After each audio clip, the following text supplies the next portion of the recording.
গাড়ি ভেঙে দিচ্ছে, এই পুলিশ আমার মামনের সম্মান রক্ষা করতে পারবে? যে কয়েকজন পুলিশ অফিসার অত্যন্ত চামচাগিরি করছেন, তাবেদারি করছেন, তাদের আমি বলে দিচ্ছি সময় আছে, পাল্টে যান। আমরা আপনি যে বেতন পান, যে ইউনিফর্ম পরেন, সেটা আমাদের ট্যাক্সের টাকা। আপনার বাপের জমিদারি না ওটা, বা টিএমসির জমিদারি নয়। আর পুলিশের লোক যদি রাত্রেবেলা কোথাও রেড করতে আসে গ্রামে, তাকে ঘরে বেঁধে নারকেল গাছে বেঁধে রাখবেন, জল পর্যন্ত খেতে দেবেন না, চা তো দূরের কথা। সকালবেলা বিচার হবে, তার গ্রামের লোক ডেকে বলবে তাকে ছাড়া উচিত কি তাকে কি করা উচিত। অনেক সহ্য করেছে, আমাদের পয়সায় সেখানে সিন্ডিকেট চালানো হচ্ছে, কাটমানি খাওয়া হচ্ছে, সেই অফিস আমরা থাকতে দেবো না। অ্যান্টি সোশ্যালদের অফিস সব সমাজ বিরোধীদের অফিস হয়ে গেছে। টিএমসি পার্টিটা চোরগুন্ডা, বদমাস, পকেট কাটা, গ্যাস কাটা, পকেট মা, সন্ত্রাসবাদীদের পার্টি হয়ে গেছে। তাই কোন ভদ্রলোক থাকতে পারছে না।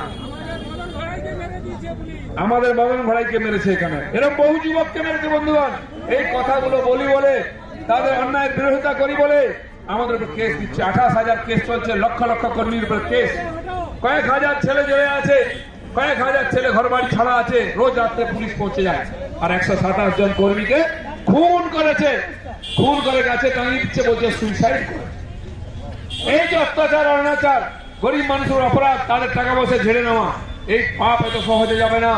বাংলার মানুষ এদের ঝেঁটিয়ে বিদায় করবে, সেই সময় আসছে। তাই বলে দিচ্ছি, ভারতীয় জনতা পার্টি এত রিস্ক নিয়ে, আমি সকাল 5:30টায় বেরিয়েছি, রাত 10:30 11টায় গিয়ে ট্রেন ধরবো, উত্তর বাংলা যাবো। আমার মতো লক্ষ লক্ষ কর্মী দিনরাত পরিশ্রম করছেন। কেন? বাংলার মানুষের গণতন্ত্র ফিরিয়ে দিতে হবে, বাংলার মানুষের অধিকার ফিরিয়ে দিতে হবে, রাজনৈতিক অধিকার। বাংলার মা বোনদের সম্মানকে সুরক্ষিত করতে হবে। রাস্তায় বেরোলে কেউ আঁচল টানে, কেউ হাত টানে। কেন? পশ্চিমবাংলা হচ্ছে মাতৃ পূজার দেশ। দুর্গা, কালী, সরস্বতী, লক্ষ্মী, সন্তোষী, কত পুজো সারা বছর করি। তাই বাংলার মায়েরা ভোট দিয়ে একজন মহিলাকে মুখ্যমন্ত্রী করলেন। কি হলো? আজ মায়েদের সম্মান সুরক্ষিত নয়। 60 থেকে 70 বছরের কোন মহিলা রাস্তায় বেরোলো, সন্ধ্যা হয়ে গেল, চিন্তায় থাকি।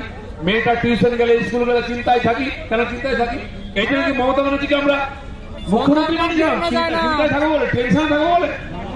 একজন মহিলার সম্মান সুরক্ষিত করতে পারে না। যারা অন্যায় করছে, বলছে সব দুষ্টু ছেলে, বাচ্চা ছেলে, দুষ্টু ছেলেদের এই কাজ হচ্ছে মহিলাকে অপমান করা।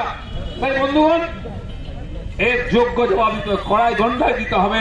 আমাদের মা বোনদের উপরে যে টেরা চোখে দেখবে, তার দেখার অধিকার থাকবে না। যে হাত লাগাবে, সে হাত আর ভাত খেতে পারবে না।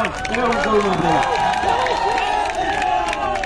ভারতীয় জনতা পার্টি যেখানে জিতেছে, আইন শৃঙ্খলা প্রতিষ্ঠা করে মানুষের গণতান্ত্রিক অধিকার ফিরে দিয়েছে। যান বিহারে, যান উত্তরপ্রদেশে, 10 বছর আগে লোক বলতো জঙ্গল রাজ, আজ যান পুলিশের কিরকম দাপট, পুলিশের কি সম্মান, সেটাও দেখে আসুন গিয়ে। কারণ হিম্মত আছে পুলিশকে একটা কথা বলে। এখানে পুলিশ জুল করে তাকিয়ে থাকে, আর আমাদের গাড়ি ভাঙে, মাথা ভাঙে, 10-12 বার গাড়ি ভেঙেছে। এই হিসেবে পুলিশ কি হবে? লোক টিএমসির গুন্ডারা পুলিশকে তাক করে মারছে, প্যান্ট খুলে দিচ্ছে, গাড়ি ভেঙে দিচ্ছে। এই পুলিশ বিহার জেলে যেতে খরচা অনেক। আর যারা যদি বড় বড় এমএলএ, এমপি, মন্ত্রী, তারা কোথায় যাবে? ভুবনেশ্বর। জগন্নাথ দর্শন করতে হবে না, তো পাপ করেছে। যখন গেছিল 2 জন এমপি, মনে আছে কিনা? তখন উড়িষ্যার লোকেরা আমাকে ফোন করলো, বলে দিলীপ ভাই, মানে কଣ ହେଲା? বলছে আরে ଆପଣ ଜଗନ୍ନାଥକୁ ପଠାଇ ଦେଲେ আর বলরামକୁ ପଠାଇ ଦେଲେ, ଆଉ ସୁଭଦ୍ରା କେବେ ଆସିବ?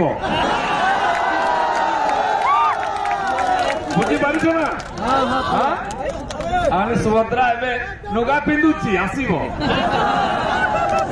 ବୋଧେଇ ତେଲ ମାଖି, ମୁଣ୍ଡ ଖାକି, ଆଉ ନୁଗା ପିନ୍ଧୁଛି, ସେ ଯିବ ଆଜିଛି। ଯେତେବେଳେ ଜଗନ୍ନାଥ ଗଲା ଆଉ ବଳରାମ ଗଲା, ଏବେ ସୁଭଦ୍ରାର ଚାନ୍ସ ଆସୁଛି। ବାକି ଜୀବନଟା ସେଇଠି ଯାଇ ଜଗନ୍ନାଥଙ୍କର ପୂଜା ଦର୍ଶନ କରି, ଆଉ ଯେତେ ପାପ କରିଛନ୍ତି ସବୁ ସେଠି ପ୍ରାୟଶ୍ଚିତ କରିବା ପଡିବ। দেখো, যে পাপ করে সেই জেলের ভয় করে। আমরা ভয় করি কি?